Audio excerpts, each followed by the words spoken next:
Welcome to the Youth Forum Switzerland. Today we're proud to have Testament here with us. Testament is a British rapper, writer and composer known for his work with Grammy winners and his contributions to eco-poetry and music. Testament, you've built a unique career from music to eco-poetry. What inspired you to explore these different creative paths? When you start work as an artist, you might not have enough work. So as I started as a rapper, I wouldn't get paid that much for going and doing a show in London, let's say. So I diversified and would teach rap as well as perform it because you need to pay your bills. And I'm not Jay-Z. So, and then again, a friend of mine was starting a beatbox orchestra at the Royal Festival Hall in London, which was a big deal. He said, do you know anybody that would like to join my beatbox orchestra? And even though I lived miles away in the north of England, I said, I'll join. I said, I will get on a coach at midnight and I'll travel through the night, wake up, have a McDonald's for breakfast and then be at rehearsal. And that's what I did for 5 years. So then my beatboxing took off. And then when I became a parent, I thought, you know what? I'm touring all the time to make my money. And I saw that a friend of mine had written a theatre show with beatboxing in it. I said, that's cool. So maybe I can use hip hop in theatre. My friend uses beatbox. I beatbox, but I also do poetry and lyrics and rap. I'm going to use that to tell stories.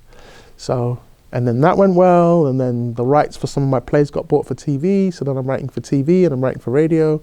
So it was really because I've been around a long time, and at certain points in your life, you've got to change what you do to survive. But it meant that I started having big networks in lots of different areas. So an eco charity will approach me and say, oh, can you write something about this? Netflix will approach me and say, oh, can you write something like this? Disney Plus will reach me out for, oh, can you do this? And there might be three completely different things. And then a school might say, hey, come teach our kids how to, compose raps. Okay.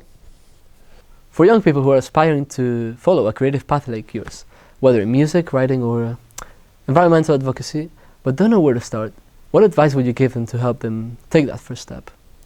Well, I think the first step is to try it.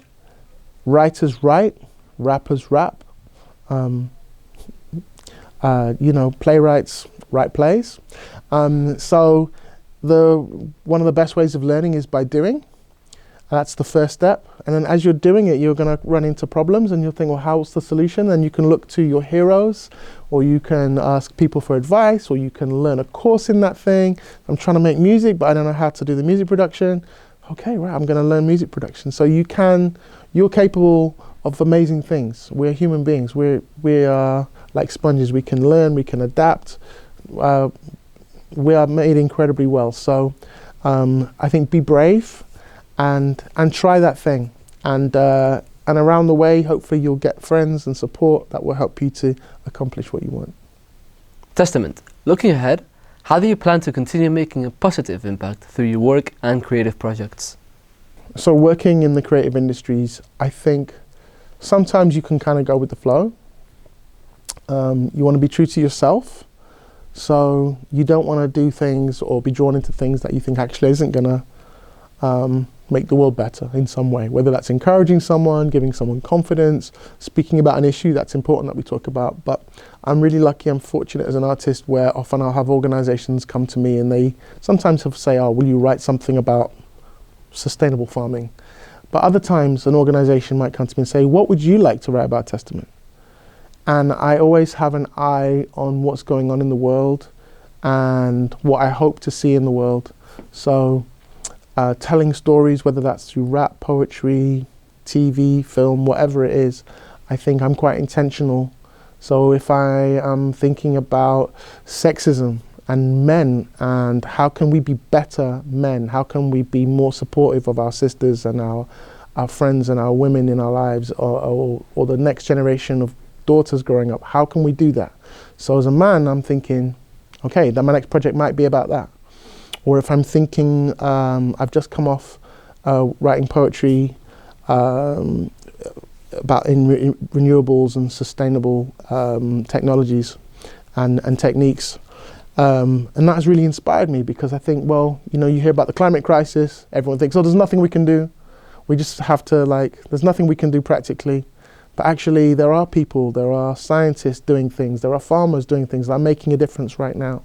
And if their stories are told, then that will empower people to do things and take action right now. So I'm being intentional with what kind of world do I want to see for you, for the people watching here, for my kids.